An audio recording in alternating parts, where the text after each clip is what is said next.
Hi guys, and welcome back to This is Fortaleza. For those of you guys who don't know me, my name is Jacqueline Quintero, and Fortaleza is a community where we shed light to mental health and personal development. And today I'm going to be talking about something that I did mention in my previous video. If you haven't seen it already, make sure you check it out. I talk about the 4 attachment styles. But in this video, we're going to be talking about love language. I know some of you guys hate it, some of you guys love it, but it is crucial to be aware about the different love languages to ensure that you're communicating to yourself, to your loved ones, to your partner, to your family members the right way when it comes to their own specific love language. Okay, so let's dive right into it. Not everyone communicates love in the same way, and likewise, people have different way of receiving love.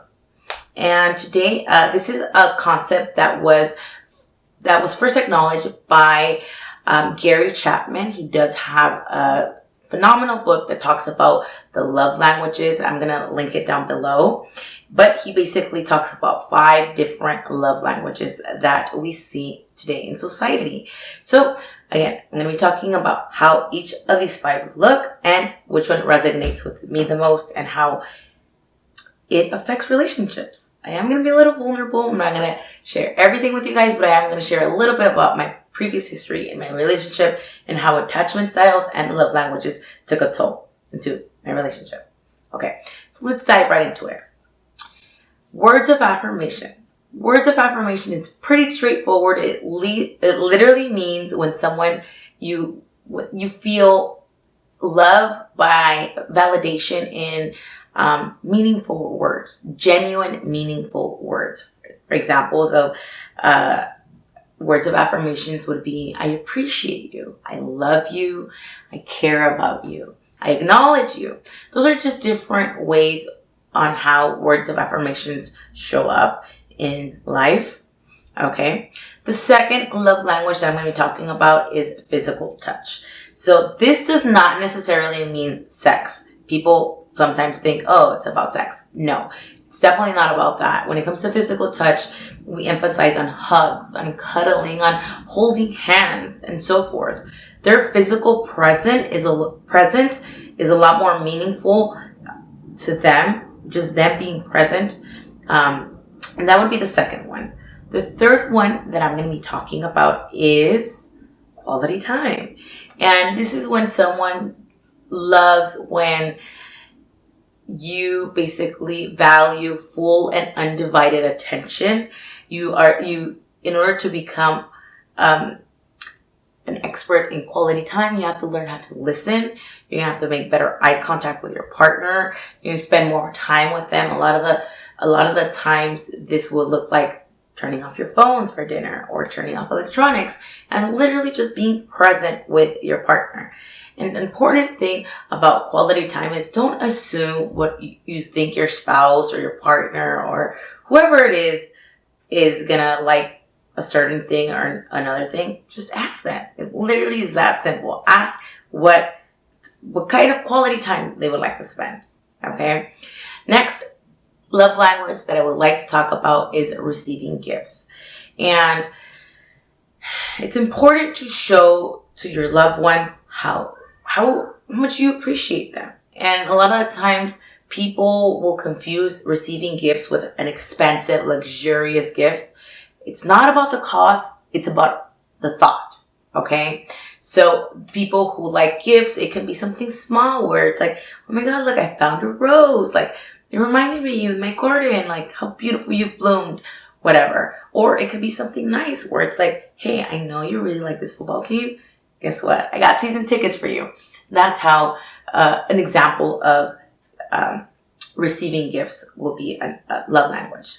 And last but not least, act of service. And this is when someone feels really appreciated by when your partner helps out with chores, with day-to-day things, whether it's taking out the laundry, whether it's doing, picking up the kids from school, whether it's taking out your trash, whether it's washing the dishes. It literally could be little acts of services that really help you feel alleviated in a sense, like, oh my God, my partner did this. Like, now I have more time to do a little self-care. You guys know what I mean. But those are basically, and a lot of the times when it's an act of service, laziness will, and broken commitments are huge red flags in acts of service. So you definitely want to make sure you don't do that, okay? And obviously, all of these are amazing.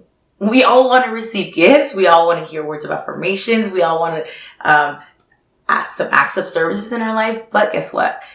Everybody basically gravitates to one. We have one dominant love language. And sometimes it could be difficult for you to acknowledge, hey, what is my love language?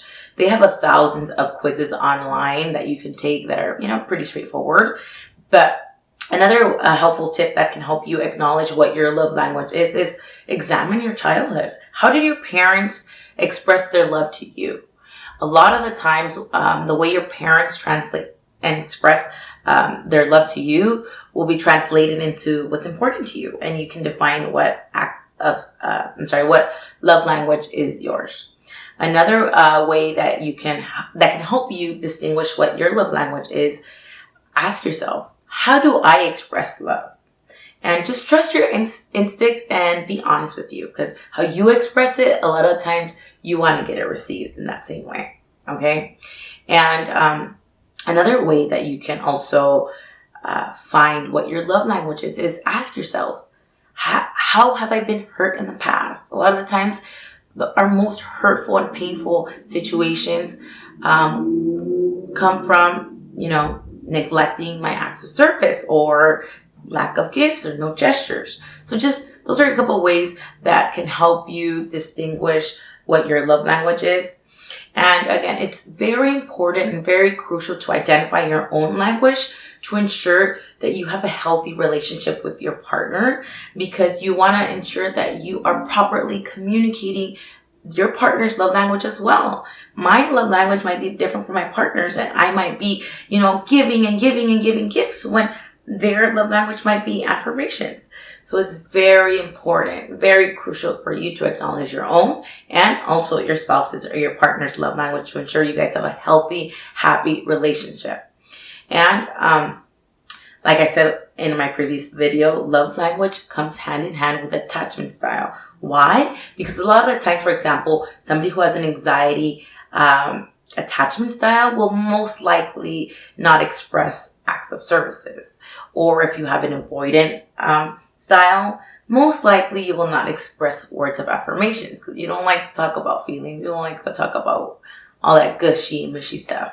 Again, this is a general fact. It's not a fact, but it's just a generalization. That way you can see how it is important to have your love language and your attachment style hand in hand, because it will correlate. And again, steps to creating a healthy relationship will be 1, determine your love language, 2, determine your partner's love language, and 3, make a commitment to do something special for each other each week that both of your love languages come hand in hand. So you want to incorporate both yours and your partner's love language. And like I did say, I am going to talk a little bit about my previous relationship on how we both had different love languages and attachment styles. I feel like I resonate most with the secure attachment style, and I resonate most with words of affirmations. I am a sucker for nice words. I am. I'm going to tell you guys, in case you guys want to send me a DM, I am super open. That's like the best thing you guys can give to me. And I communicated this to my partner, and I asked my partner, what is your love language? And I knew that theirs was gifts. So I made an effort to not only incorporate like different love languages, but also giving a little more meaningful gifts. And it took a toll in my relationship because I had already effectively communicated to my partner what my love language was, yet there was no effort on receiving mine. So, life happens. Sometimes people are not meant to be there forever, and that is okay. It's definitely hurtful, but this is how it affected my relationship. So I'm very grateful that I am aware, because now I try not to let it hit my ego. Obviously, it's still going to hit your ego. It's still a breakup at the end of the day. But now I can acknowledge and be like, hey, you know what? Now looking back, we had different attachment styles. We had different love languages. And we didn't properly come hand in hand, which is okay, because it's a learning experience. And most importantly, like I said, be honest to yourself, be genuine to yourself. Most importantly, be the person that you want to have in a relationship, in a partnership. Be that person, and it's going to become much more easier to attract and manifest the right partner. I love you guys. I'm sending all of you guys lots of light and love, and most importantly, bendiciones. Bye, guys.